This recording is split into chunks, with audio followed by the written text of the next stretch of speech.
What's up, everybody? Sanitary 103, always encouraging clean eating and a clean and healthy lifestyle. One of the best exercises to activate your chest is a good old bench press. It's a very good compound movement and exercise, and if done properly, you can definitely get good activation in your chest muscles. Unfortunately, there are a lot of people that make some mistakes, so in this video, I'm going to go over the top 10 bench pressing mistakes that I've observed and seen. Mistake number 1 is not properly warming up or stretching. Now, there are two camps of thought about this. Some people believe that you don't even have to stretch, that stretching beforehand doesn't really help, and there's some clinical studies that have indicated that's the truth. I like to do some push-ups, try to get the arms, moving around, but if you don't believe in that theory, then at the very least you may want to do about 4 or 5 minutes of elliptical, go on the treadmill, do some jump rope. You want to get the blood flowing. You don't want to just go right into it cold, because that may cause some injuries. So that's the first mistake that I've seen. On to mistake number 2, and that is starting your first set way too heavy. You see guys, ego lifting, it's their first or even second set, and they're putting on, almost close to their 1 rep max. They're putting 2 plates, whatever, a 35, a 10, a 5, and they're just trying to hit it. When you do that, you're increasing your chances of getting injuries. You want to gradually work your way up in weight and then kind of warm up and then hit the more heavier weights. On to bench pressing mistake number 3, and that is keeping your grip too close. Now I'm going to do a demonstration for this. And see some guys, when they go down, their hands are too close. If you hit the bench press too close, you're actually not activating the chest. You're actually hitting more of your triceps. So if you're trying to hit your triceps, you want to go more close grip. But if you're trying to hit your chest and you do a bench press, you don't want to go close. You want to go a little bit out of shoulder width. If you want to come closer to, take a look. A lot of these bars right here, see these little rings right here? It's a good indicator. I like to put one of my fingers, see, on each of the little ring right here, and that gives you a good indication on where to put your grip. You don't want it like this. It's too close. It's way too close. See that right there, the little ring? So I like to put my middle finger right there, middle finger right here, and then that's good right here, and then you want to go up, okay? So down and up. Mistake number 4 is uneven bar placement at the start of your exercise. This one is not as obvious, but I've caught myself and I've seen other people do it as well. And what you want to look for is, see this right here where the bar part ends? You want to keep this pretty even on both sides. You don't want it one side like this. See how it's touching a budding? And then one out right here. I've seen this many times, and it's easy to get distracted. When you do it and it's way on one side, you're going to be all A-wire like this when you start. That can cause injury, and you don't want that, okay? So I like to do it every set after I rack it. I look right here, just do a little measurement. You don't have to get a measuring tape, right? Just kind of go like that, kind of eyeball it right there, right? That's what I always like to do, and this looks pretty good. See, and on this side, it's about this much width. So make sure you have even bar placement before you start bench pressing. Mistake number 5 is not keeping your feet planted firmly on the floor. Now, when you bench press with all that weight that you're going to be lifting, your body is your foundation. It's the core fundamental. It's going to keep your muscles and your body and your core intact, okay? So if you don't keep your feet planted on the floor, there's a good chance that your form's gonna be off. If you're going like this and you're kind of going like this and you're wiggling and you're kind of losing balance, it's gonna throw everything off. You want to keep your feet planted directly on the floor, and then you want to push up, okay? And mistake number 6 is not keeping your back flat on the bench press. And this kind of coincides with the last one with your feet. If your feet are dangling, your back might be arching. If your back is not flat, your feet might be dangling. So this is another demonstration. So you want to keep them flat, your feet on the floor. You want to go down and see my back right here. You want to get a little bit closer.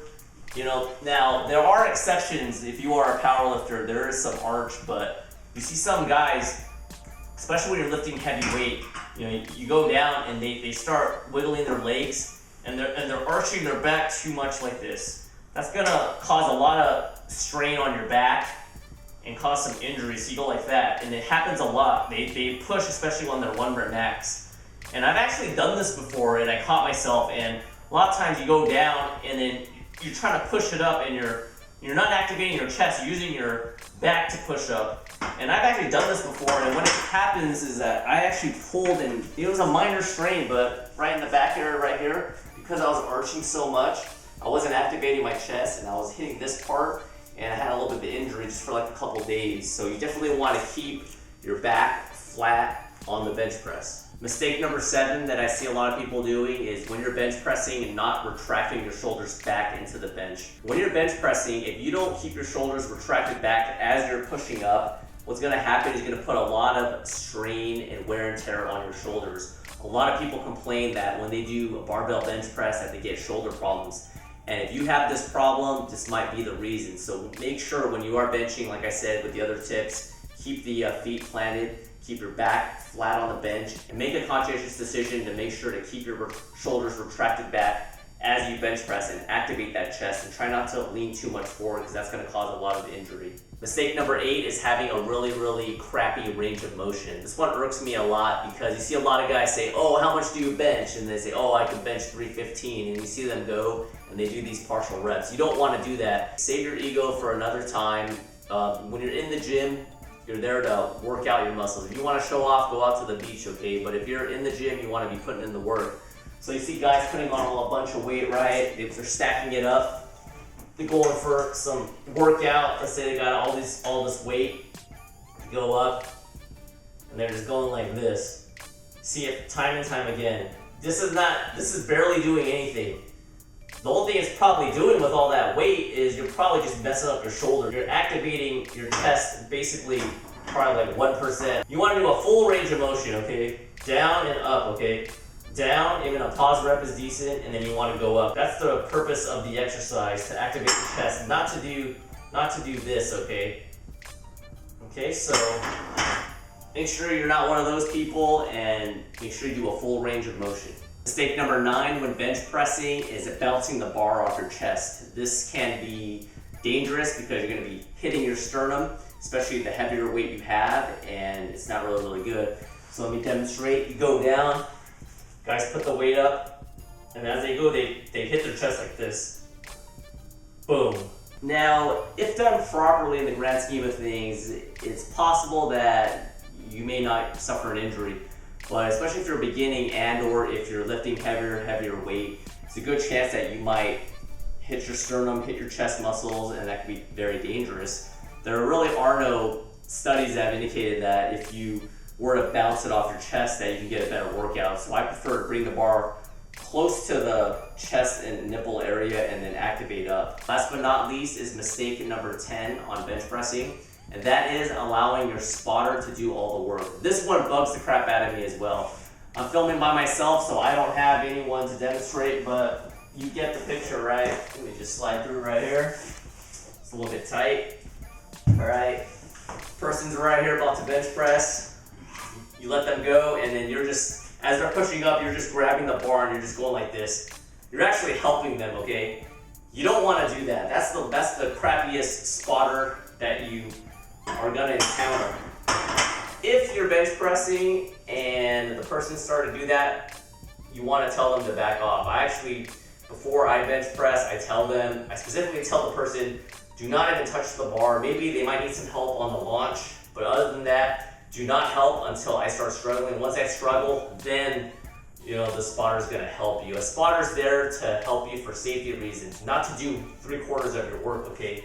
So hopefully this video was very informative. Thanks for watching this video. So the next time you bench press, make sure to follow these tips. And by avoiding these mistakes I've mentioned, hopefully that'll increase your chances of developing a better chest. Thanks for watching this video. Comments or questions are always welcome. I'll see you guys next time. Bye.